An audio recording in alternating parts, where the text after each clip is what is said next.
Hello and welcome to this episode of the Primary Maths Podcast, the show where we talk all things primary maths, with me, John Cripwell, and usually with Becky Brown. But unfortunately, Becky can't be with us today. So instead, I'm lucky enough to have been able to rope in two of my colleagues here at Twinkl, two other national education leads. I'm joined by the wonderful Michelle Windridge, who you will remember from last week's episode on EYFS Maths. Hi, Michelle. Thanks for coming back. Hi, thanks for having me back again so soon. Always a pleasure. And also making her debut on the Primary Maths Podcast, we've got Ashleigh Morris, who is our National Education Lead for Secondary Science. So we are bringing the STEM team together today. And interestingly, Ash, you've recently launched your own podcast. Do you want to tell us a little bit about it? Yeah, I'd love to. And thank you for having me on, John. I am a regular listener of this podcast, so I'm almost a bit starstruck now being a guest on it. But yeah, my colleague, Sarah Hudson, who's the primary science lead, and myself, we felt like we had a joint passion on amplifying the voices of underrepresented groups in STEM. And originally, I'll be honest, it was sort of the groups we fell into, so women in STEM primarily. But we did a little bit of research and we found that lots of people wanted to talk about other underrepresented groups in STEM, so low socioeconomic status families and those from underprivileged backgrounds. Our most recent podcast guest spoke about an outreach programme in Africa with women in Africa, how they're underrepresented and just not visible at all in the sector, and amplifying their voices. So yeah, we thought with the amount of people listening to podcasts, we could really tap into that. Do you know it's about 33% of adults listen to a weekly podcast at the minute? There's our first numbers of the week. Thank you very much for that. Numbers are everywhere. But 1 in 3, that's amazing, isn't it? Yeah. So we thought we could tap into that and share some stories from the STEM field, either about underrepresented groups or from underrepresented groups. Amazing. So it's called STEM Conversations, correct? Yep. And when's it? Is it weekly? Is it fortnightly? Very good question. It sort of was supposed to be fortnightly, but one of our guests rescheduled a couple of times, which is absolutely fine, not a problem. So it's sort of looking at every 16 days-ish. Brilliant. So don't stop listening to the Primary Maths Podcast. But if you want a little bit of science and technology sprinkled in with your maths, then maybe give STEM Conversations a listen. You can find it on YouTube. Yep. Yes. And Spotify and Apple now. Now, thanks to your guidance. Yeah. Yeah. So everywhere that you normally find your podcasts, go and give that a listen with Ash and Sarah. It is well worth listening to. I listened to your first episode with Caroline Hamilton, which was all about women in STEM, wasn't it? And as you say, underrepresentation there and what we can do about it, importantly, which was great. So I really enjoyed that. So as I say, go and give that a listen, as long as you're still listening to this one as well. Thank you, John. So thank you both for joining me this week, stepping in at the last moment. But it's been great to bring you together as two of our national education leads here at Twinkl, with myself as well. I think we'll start, if that's okay, with just having a little look back at this week's interview episode, which was with the brilliant Cate Fearn. And we talked about something that probably sparks a little bit of fear in lots of children, but also in lots of adults. Certainly myself, before I overcame that fear a little bit. And that is times tables. So Cate came onto the show and talked about times tables and how we can teach them rather than just practice them, because I feel that in a lot of schools, there's more practice goes on than teaching, probably, when it comes to times tables. So I just wondered, I know, Ash, that you definitely listened to the podcast, and I know, Michelle, you've been catching up with it. So I wondered whether you had any key takeaways that sort of stuck out for you from that conversation. So I don't necessarily have a key takeaway for my own practice at this particular moment, but I did make a note of something that Cate said that I found really, really interesting. And that was that she'd asked a student if 83 was in the 5 times table, and the student thought it was a ridiculous question because, of course, it isn't, which I would have done. Doesn't end in a 5 or a 0, does it? However, the reason the student thought it was a ridiculous question is because the 5 times tables only go up to 60 and 83 is above 60. And it was in that moment that yourself and Cate taught me that primary schools do the times tables up to 12 and then they stop there. Yeah. So I don't know whether we went into detail about that at the time, but I know, Ashley, you asked me afterwards, why do we go up to 12 times in the times tables? And it's kind of historical. And listeners to the podcast will know that I love a little bit of maths history. But it kind of feeds back to before decimalisation, when we needed to do a lot of work with shillings and pence and things. And therefore, I think there were 12 shillings in a pound, something like that. But you needed to know your 12 times tables anyway to make working with money easier. It kind of has added benefits though as well, in that 12s are 12's kind of a nice number in terms of factors and things, because you've got 3 times 4 and 2s and 6s, and it just sort of works quite nicely from a multiplication point of view. But yeah, it's entirely sort of a throwback to history to before decimalisation. For a while, we did actually stop teaching the 11s and 12 times tables, because with decimalisation and our number system, it sort of felt slightly counterintuitive. We didn't necessarily need to know off by heart 11s and 12s again. But with the national curriculum, when it was introduced in 2013, that explicitly went back to 12 times 12. A certain gentleman called Michael Gove was very keen on a return to that sort of thing. And that was also the time, of course, when Roman numerals were reintroduced into the curriculum as well. So it was a little bit sort of harking back to, this is how we did it when I was at school, from some of those people who maybe went to posh public schools in their childhoods. But I would argue that the 12 times and 11 times tables are actually quite useful to know, because they teach us something about pattern and things. So you look at the pattern of the 11 times tables, and it's quite interesting to see how that sort of progresses. And lots of children then get caught out when it goes kind of into 11 times 11 and things, and 12 times 11. But also with 12 times tables as well, I think they're useful to know. But there's a good argument to say, why don't we do 13 times tables and 14 times tables and things as well? No, don't introduce any more. I'm anxious at the thought of times tables as it is. Don't introduce any more to teach.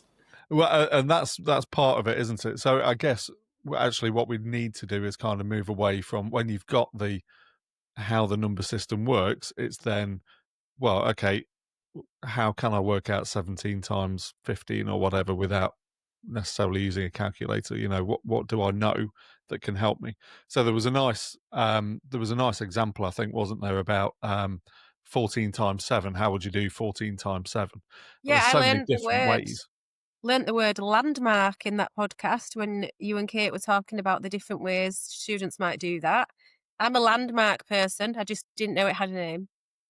No, yeah, I didn't. I don't know if that's an official name or not, but it's certainly the one that Cate used, wasn't it? Yeah. And that's how I sort of got by with my times tables a little bit as well. Even when I was teaching, in the first few years of teaching, I would know certain key facts.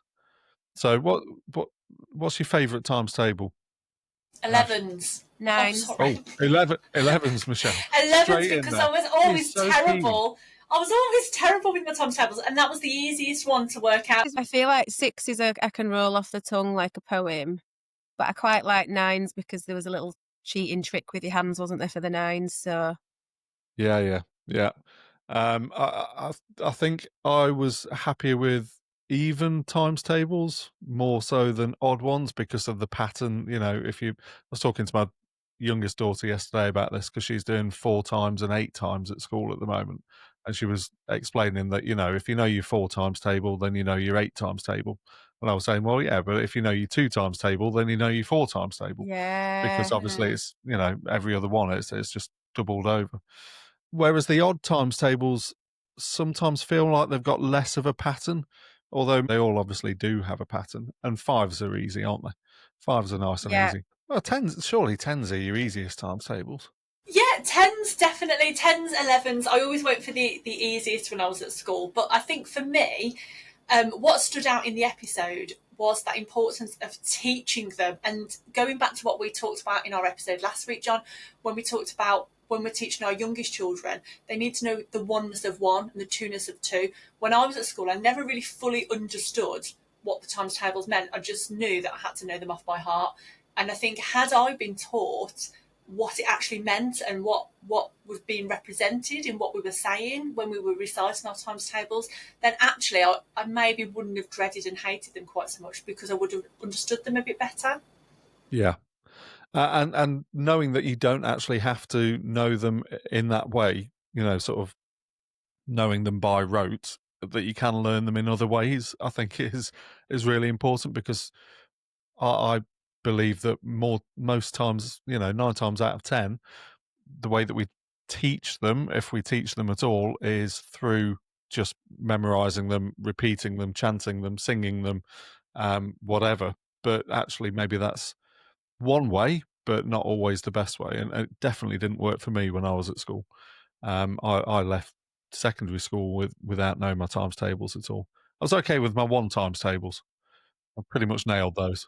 Can I just add, by the way, from a secondary science perspective, the maths that I've ever dealt with, and 40% of science is maths, I think we very much take for granted the work that goes on in the early years in primary, because I don't know whether I'd have the patience and the understanding to what Michelle's just said about the oneness of 1 and where do you even begin? That's such a complex thing, but they come to us already having had the groundwork for that done.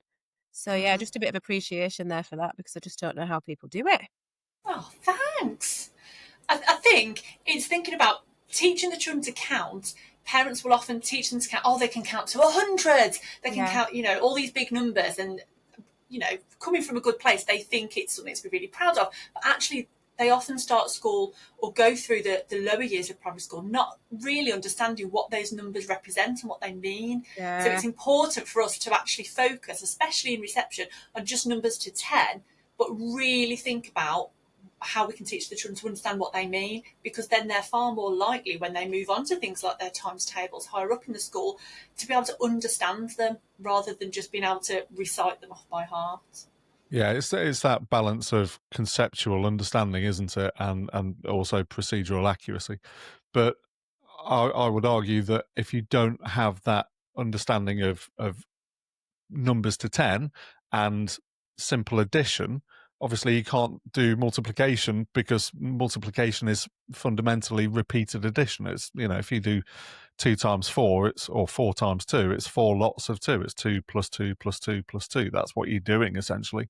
Multiplication is kind of a shorthand for adding things up over and over and over again. Really thinking through, and we've been obviously thinking a lot about curriculum and progression and sequencing, and for the maths curriculum in particular, one of the things that came out of the curriculum and assessment review that landed last week was that the sequencing needs looking at again to make sure that children are developmentally ready to take on some of these more abstract ideas like proportion and that sort of thing.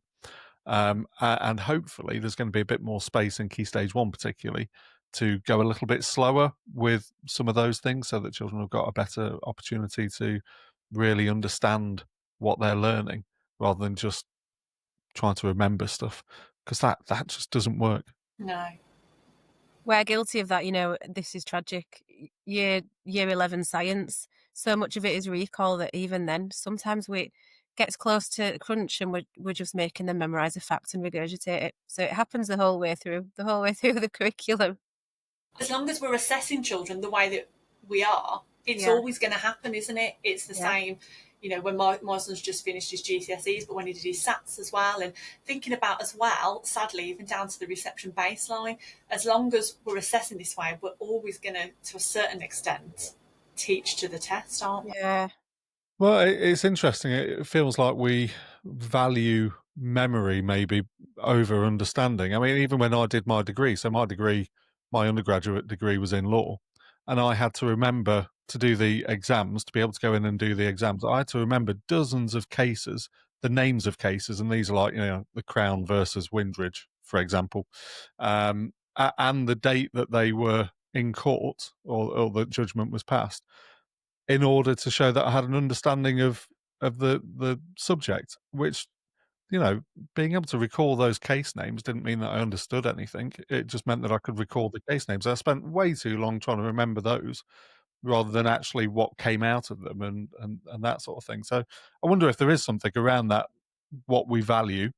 You know, do we value just being able to spout some information, or is it, you know, do we value skills more? You You probably know, need a John, that balance of reminds both. me of the formula sheet that students get at GCSE for science and for maths that's got a list of different formula on it. And there's a conversation happening around that. It's actually been in the curriculum and assessment review because more formula were added to it following COVID when students missed a lot of learning. And the argument is that remembering the formula is not really a skill anyway, so why should they not be given it? It's applying it in their exams that's the skill. And I think that is coming from what you're saying is very similar concept. Yeah. It's that old thing, isn't it? Of back in the day, we used to have a calculator paper in the Key Stage 2 tests. So you'd have a non-calculator paper and a calculator paper and a mental arithmetic paper as well. And all the kids used to think, "Hey, we've got a calculator. This is easy." But actually, obviously, it wasn't easy. Yeah. You know, the calculator could do some of the procedure for you, but it couldn't tell you what to do with the problem. No. And you know, we know that maths at the end of the day is about problem solving, really.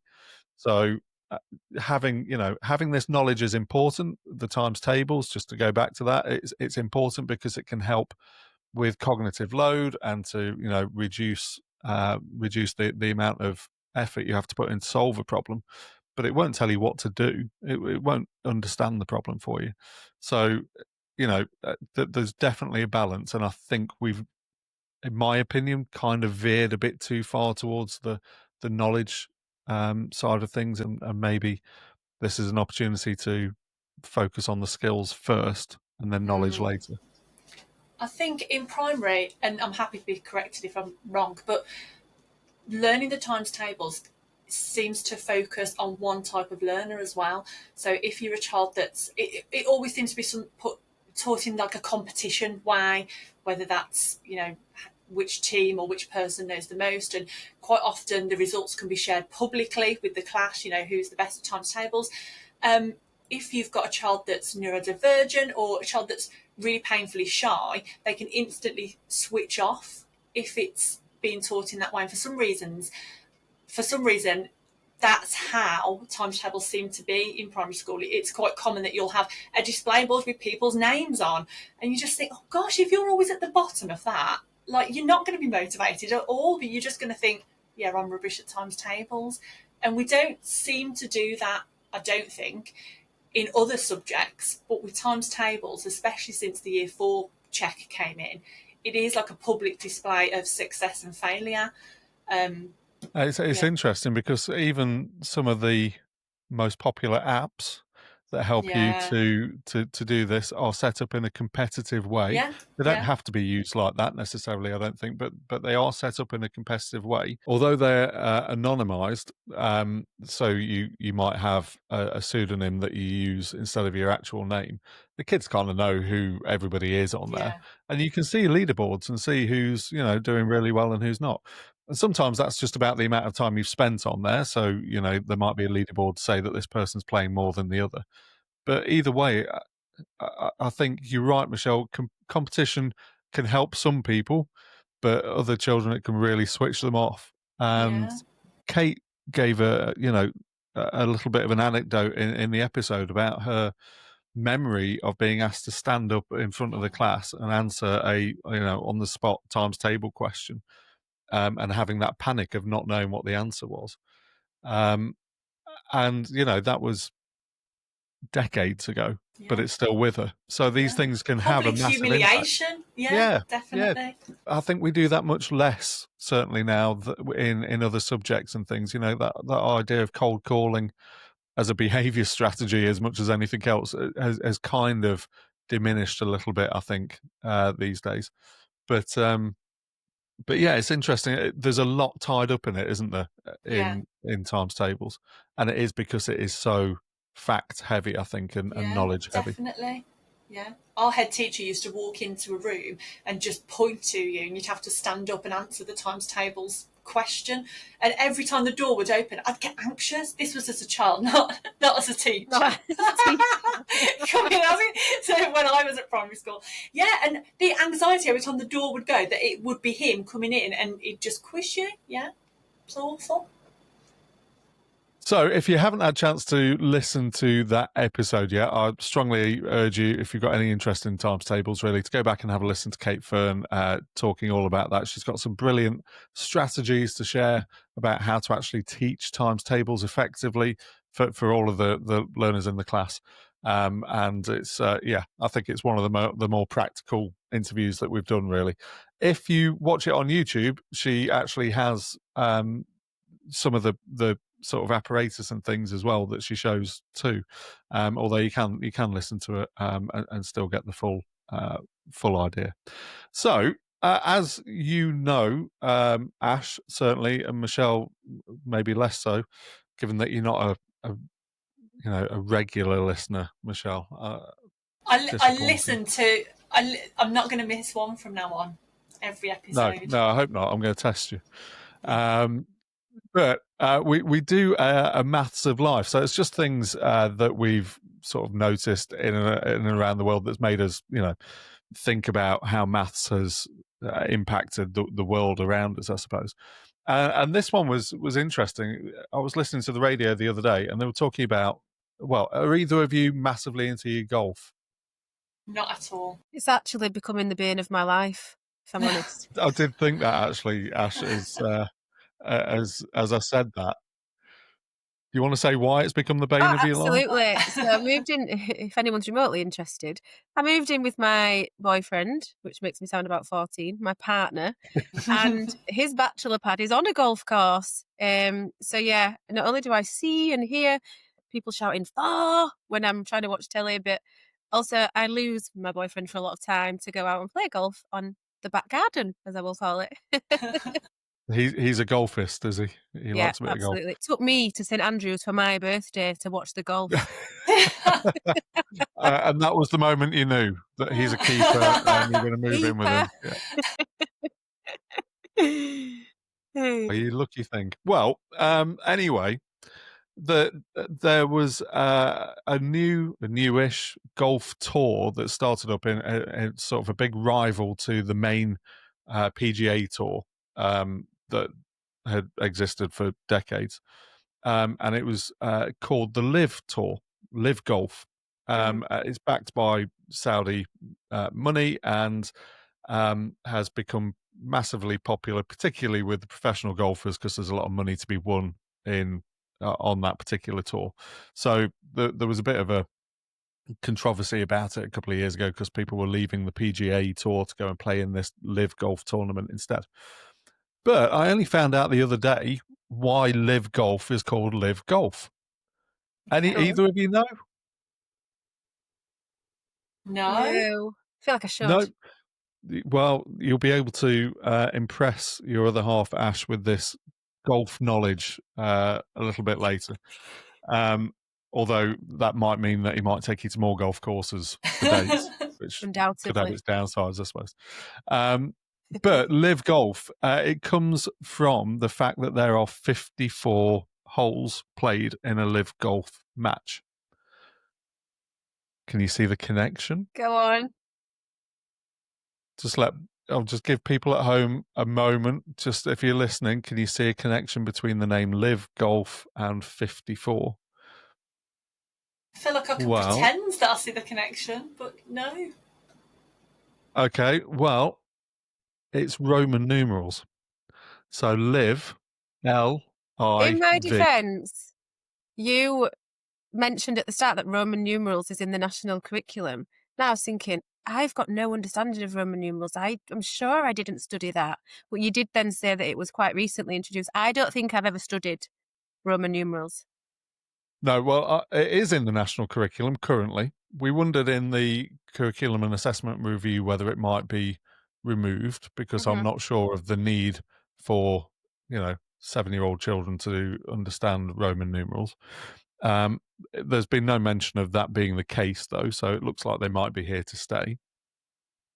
They were introduced in the 2013-2014 national curriculum. Definitely had left school by then. For primary, yeah. Again, it was a little bit of that, here's a traditional bit of knowledge that you should have, like sort of classical education type thing. But live golf, L in Roman numerals is, anybody know? Is it I know 50? neither of you studied. It is 50. Yeah, it's 50. Well done. And I is 1 and the V is 5. But the way that Roman numerals works is that you have the 1 before the 5 indicates that it's a 4. It's 1 less than 5. Wow. So LIV is 54. And that's why it's called Live Golf. And have you only just found that out as well? Yeah, I only found that out on the radio a couple of days ago. They were talking about Live Golf on 5 Live, I think, and talking about the tournament, and somebody explained why it was called Live Golf. And I thought, oh, that's actually interesting. I mean, my only knowledge of Roman numerals before I had to teach them, and I'll be honest, we didn't spend a huge amount of time teaching them, was, I think, the Rocky films, Rocky 1, 2, 3, 4, and 5. I thought you were going to say Star Wars. We don't talk about Rocky 5 because that's a terrible film. But Rocky 4, that's a classic. And Rocky 3 as well. So, but yeah, it's in the national curriculum. Generally in year 3 and year 4, we read Roman numerals on analog clock faces. And in year 4, they learn numerals up to 100. And year 5 up to 1,000. Yeah. Seems like a waste of time. Surely. No, because now they can read all the 90s children's tattoos and know what they say. Yeah. Because I don't know what dates they all are. Yeah. So That's the reason. I mean, the only other place that you really see them, I think. So we've got clock faces and watches as well. And speaking of watches. Yeah. I've got a good fact for you about Roman numerals, which I didn't understand until you just taught me about the 1 and the line and the V, actually. But did you know that the Rolex watches that feature Roman numerals, they have just 4 lines for the 4 because it's more aesthetically pleasing? Really? So so Rolex don't even use the correct notation for Roman numerals. They need to come to a year 3 maths lesson, don't they? See, I knew that already from my collection of Rolexes. So, of course, yeah. That's not a new fact for me, Ash. Well, I'm going to let you in on a secret here. I don't actually own a single Rolex. But if anybody from Rolex is listening and they do want to get in touch and, sponsor the show or just send me one just to see what a 4 looks like in Rolex Roman numerals, I'm open to that. It's fine. It's really honourable of you. Yeah, I'm willing to do that. I'm willing to do that in the name of maths education. Yeah. I think it would be helpful to have sort of a comparison and maybe see 3 or 4 Rolex watches just to make sure that you get the full effect. It's not just brilliant. a one-off. So yeah, if anybody's out there listening, just which I imagine they are. And if there are any other watchmakers who don't do that and they want to send me a correct Roman numeral, correct notation, then I'm also open to that as well. Primary maths podcast at twinkl.co.uk. Twinkl without an E. Just get in touch and we'll sort that out. So yeah, I mean, Roman numerals are still with us, aren't they? You do see them in places. You see them in tattoos, as you say, Ash, and you also see them on clock faces and stuff. Aqueducts, I guess. The other place that you see them, I think, still at the end of BBC shows, TV shows, they do the year that the show was made, still in Roman numerals for some Do reason. they? Yeah, I've and never films noticed as that. well. But I think that's just about all we've got time for this week. Thank you again to my guests, Michelle Windridge and Ashleigh Morris. Really appreciate you coming along and stepping in for Becky Brown this week. I'm sure Becky will be back next week when we'll have another episode of the AfterMaths show, the Primary Maths podcast. On Tuesday, we'll be back with another interview episode. I've got John B talking to us next week about variation theory and how to incorporate that into mathematical tasks that we give to children. It's a great episode. Really looking forward to sharing that with you. In the meantime, if you want to get in touch with us at all, you can email primarymathspodcast@twinkl.co.uk. That's Twinkl without an E, or you can find us on any of the social media platforms. But in the meantime, I'm just going to say thank you again to Michelle and Ash. Thanks for coming along. Thank you for having us, John. Thank you. No, absolute pleasure. And yeah, we'll see you next week. Thanks a lot.